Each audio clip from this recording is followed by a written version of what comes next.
Hello dear student, आप सभी का एक बार फिर स्वागत करते हैं अपने इस यूट्यूब चैनल पे। तो आज के इस हम लोग क्लास 10th विज्ञान का 2024 का जो सेट नंबर 4 चल रहा था उसका लेक्चर नंबर छठा करने वाले हैं। इसके पीछे मैंने इसका आपको 5 लेक्चर दे चुका है जिसमें हमने काफी प्रश्नों को कवर कर लिया है। ठीक है, यदि अभी तक आपने उन वीडियो को नहीं देखा है तो उन वीडियो के लिए आपको इधर उधर नहीं जाना है, सीधे आप चैनल के प्लेलिस्ट में जाइए और प्लेलिस्ट में विज्ञान का अनुसार सेट करके एक प्लेलिस्ट बना हुआ है, उसमें सभी वीडियो क्रम से पड़े हुए हैं। ठीक है, ये आपका सेट नंबर 4 चल रहा है। इसी तरह मैंने आपको सेट 1, सेट 2, सेट 3 को भी एकदम पूरी तरह से कंप्लीट कर दिया है। हर एक प्रश्न को एक कदम आराम से डीपली समझाया है ताकि आपको समझने में कोई भी दिक्कत न हो। तो उन वीडियो को आप जाकर भी देख सकते हैं। ठीक है, यदि आप चाहते हैं कि 2025 एग्जाम में 90 प्लस स्कोर करना है, 90 प्लस का सपना है, आपको कम समय में 90 प्लस करना है,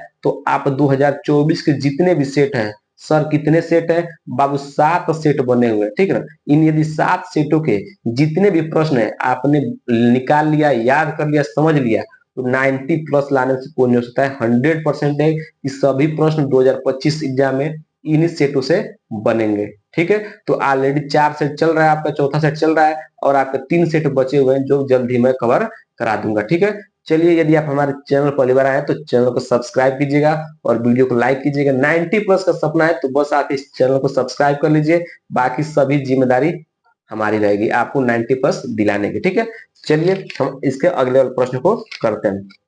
हमने पिछले वीडियो में आपको उपभाग 2 के जो 25 के सवाल थे, 25 नंबर के जो सवाल थे, मतलब जो प्रश्न थे, उसको हमने कवर कर लिया है। ठीक है, यहाँ तक हमने कवर कर दिया था। ठीक है, कहाँ तक? यहाँ तक। ठीक है, अब इस वीडियो में लोग 26 नंबर प्रश्न और 27 नंबर प्रश्न को कवर करेंगे। मोस्ट वांटेड ये दोनों क्वेश्चन है, आप इसको जरूर से जरूर तैयार कर लीजिएगा। ठीक है, कवर आज 26 नंबर प्रश्न कि निम्नलिखित तत्वों का इलेक्ट्रॉनिक विन्यास लिखिए। क्या लिखना है? इलेक्ट्रॉनिक विन्यास लिखना है किसका? सोडियम का और क्लोरीन का। बहुत आसान प्रश्न है। सबसे पहले यदि आपको जिसका भी इलेक्ट्रॉनिक विन्यास लिखना होगा, किसी का भी, यदि किसी भी तत्व का यदि आपको इलेक्ट्रॉनिक विन्यास लिखना होगा तो सर उसकी क्या, उसके लिए क्या आपको पता होना चाहिए?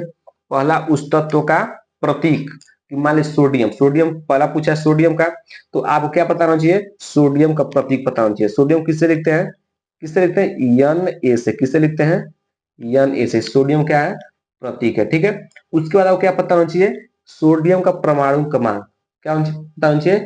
परमाणु क्रमांक। ठीक है, तो सोडियम का परमाणु क्रमांक कितना होता है आपका? 11। कितना होता है? 11। तो बस अब इसी का क्या करें, आप इलेक्ट्रॉनिक लिख दीजिए। इलेक्ट्रॉनिक कैसे लिखते हैं ध्यान समझिएगा आप। कैसे? देखिए 1s2। ठीक है, जो यस ब्लॉक होता है, मतलब यस, उसमें कितने इलेक्ट्रॉन होते हैं? अधिकतम 2।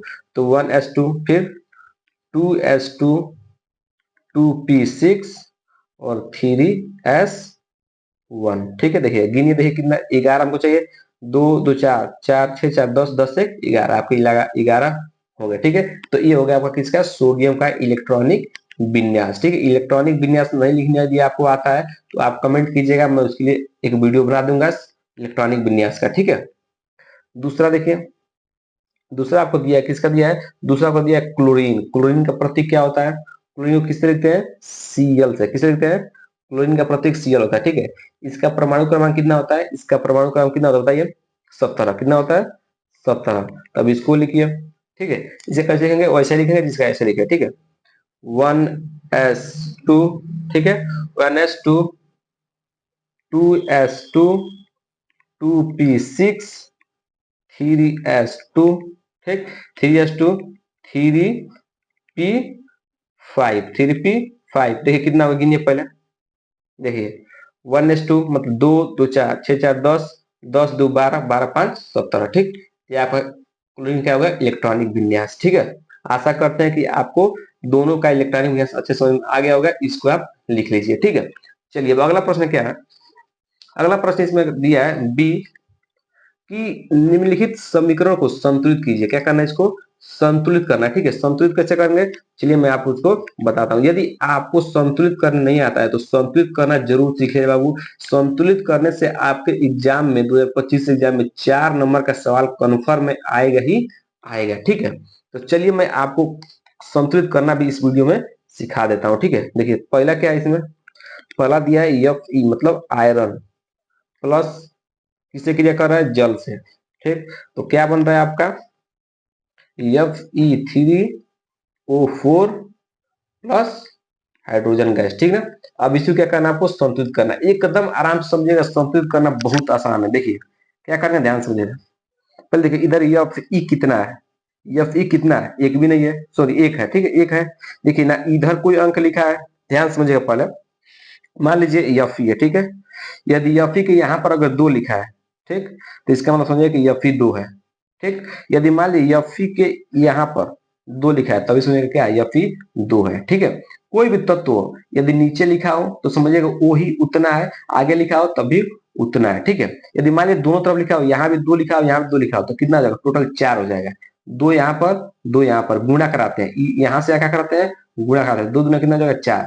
यहाँ पर 3 होगा तो 3 दूना 6, यहाँ पर 4 होगा तो 4 तिहाई 12। जोड़ते नहीं है, इस तरह जोड़ते नहीं है, गुणा कराते हैं। ठीक है, ठीक, यदि एक जगह हो तो उतना ही है, अगर ये आगे हो तो भी उतना ही है, यदि लेकिन आगे हो और नीचे भी हो तो उन दोनों का गुणा कराकर आपको लिखना है। ठीक है, तो देखिए यहाँ पर कितना है, एक है, कुछ नहीं है तो एक है। ठीक, यहाँ पर कुछ नहीं लिखा तो क्या है, एक है, तो Fe कितना है, एक। लेकिन Fe कितना है इधर, 3। देखिए यहाँ पर 3 लिखा है ना, Fe कितना है, 3। तो इसको 3 बना के क्या करेंगे, यहाँ पर लिखेंगे 3। जब भी आपको लिखना हो कोई भी अंक हो तो आप नीचे नहीं लिखेंगे, आगे ऑलरेडी आगे लिखेंगे। ठीक है, तो इधर भी Fe कितना हो गया, 3। इधर भी Fe कितना है, 3। ठीक, मतलब Fe क्या हो गया, बैलेंस हो गया। ठीक है, अब चीजें देखिए, इधर हाइड्रोजन कितना है, इधर हाइड्रोजन कितना है, 2 है। ठीक, इधर हाइड्रोजन कितना है, 2 है, क्योंकि देखिए 2 लिखा है। इधर हाइड्रोजन कितना है, इधर हाइड्रोजन 2 है, मतलब हाइड्रोजन में क्या है, संतुलित है। ठीक, अब देखिए इधर ऑक्सीजन कितना है, इधर ऑक्सीजन कितना है, 1 है। इधर ऑक्सीजन कितना, 1 है, लेकिन इधर ऑक्सीजन कितना है, 4 है। यहाँ पर 4 लिखा है, 4 हो गया। तो यहाँ क्या करेंगे, इसको 4 बनाने के लिए क्या करेंगे, यहाँ पर 4 लिखेंगे। ठीक है, यहाँ इसके पास में लिखेंगे, जस्ट इसके आगे लिखेंगे। ठीक ना, सबके आगे 4। अब देखिए ध्यान समझिएगा, अब ऑक्सीजन कितना हो गया, 4। ठीक, अब इधर भी ऑक्सीजन कितना है, 4, मतलब ऑक्सीजन बैलेंस हो गया। लेकिन यहाँ पर हाइड्रोजन कितना हो गया, हाइड्रोजन यहाँ कितना हो गया, 8 हो गया। देखिए मैंने बताया था ना कि जब यहाँ पर भी लिखा हो और यहाँ पर भी लिखा हो तो उन दोनों का गुणा कराते हैं। 4 दो 6 नहीं करते हैं, 4 दूना 8। तो हाइड्रोजन कितना हो गया, 8। लेकिन इधर हाइड्रोजन कितना है, 2। तो यहाँ पे करेंगे 4 से गुणा करा दीजिएगा, 4 दूना कितना हो गया, 8, और 4 दूना 8। अब आपका क्या हो गया, संतुलित हो गया। ठीक है, तो इस तरह हम लोग क्या करते हैं, संतुलित करते हैं। ठीक है, चलिए दूसरा प्रश्न देखिएगा। दूसरा प्रश्न क्या है आपका, दूसरा प्रश्न देखिए। दूसरा प्रश्न है C6H12O6, क्या ये आपका ग्लूकोज है। ठीक है, प्लस ऑक्सीजन से जब क्रिया करता है क्या बनता है, कार्बन डाइऑक्साइड गैस प्लस जल। ठीक, ये हो गया।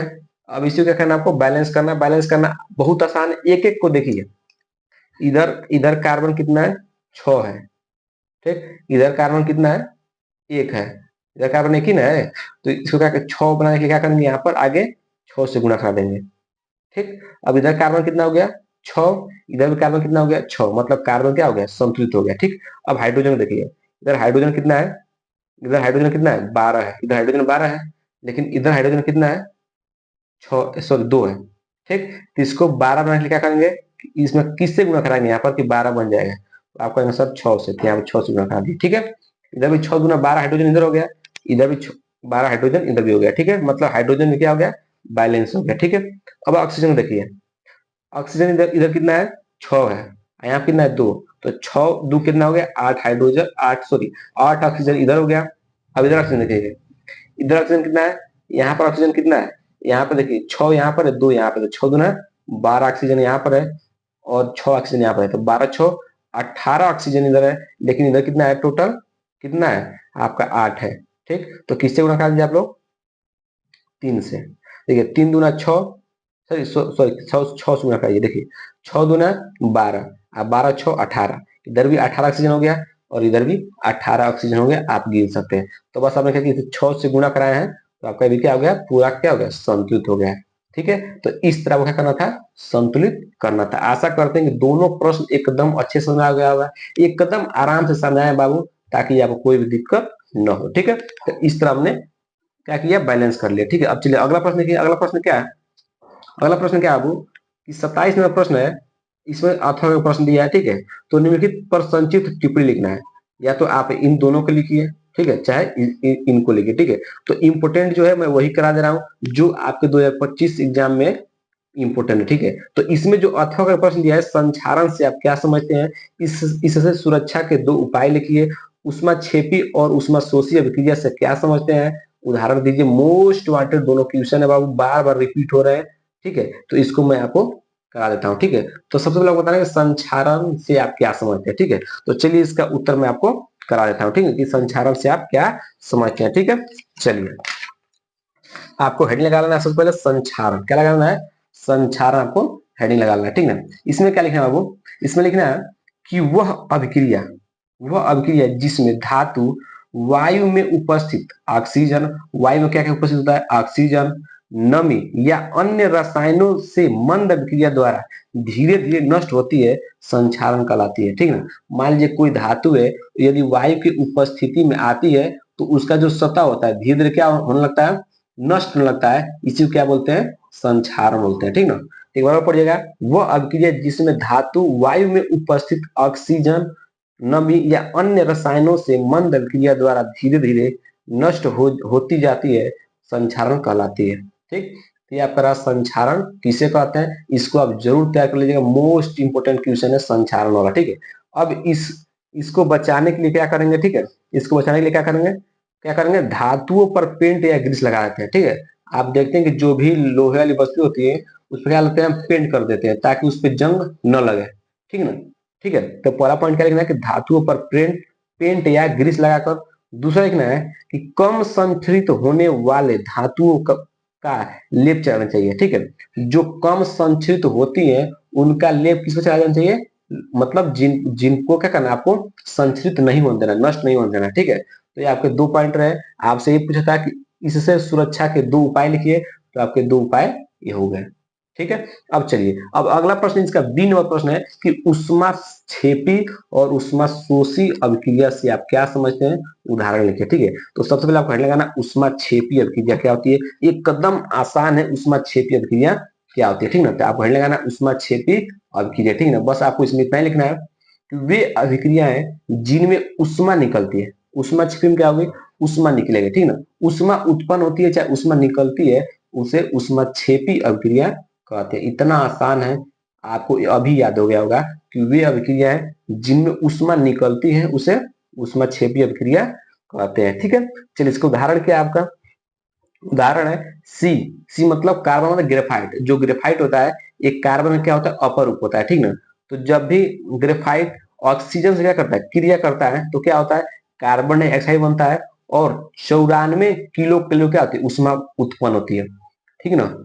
जो ऊष्मा कितना निकलती है? 94 किलो कैलोरी, ठीक है। तो ये आपका उदाहरण हो गया, ठीक है।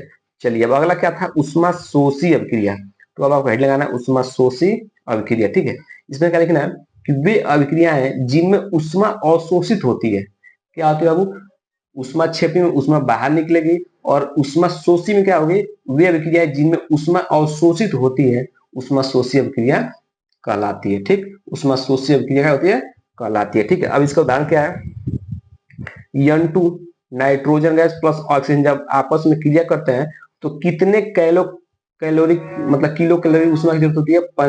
45। जब इसको 45 किलो कैलोरी ऊष्मा आप देंगे तब ये क्या होगी? संपन्न होगी। तो उससे क्या बनता है? NO2 मतलब नाइट्रिक ऑक्साइड बनता है, ठीक है ना। ये आपका बैलेंस किया गया है, ठीक है। NO2 बनता है, ठीक।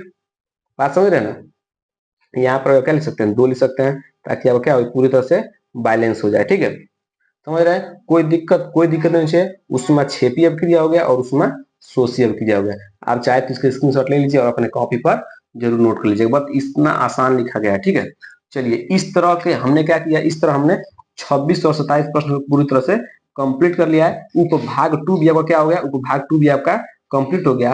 अगले वीडियो में हम लोग उपभाग 3 को क्या कर लेंगे? कवर कर लेंगे। जितना भी प्रश्न एक ही वीडियो में कवर हो जाएगा, ठीक है। यदि आपको वीडियो अच्छा लगा तो वीडियो को लाइक कीजिएगा और चैनल को सब्सक्राइब जरूर।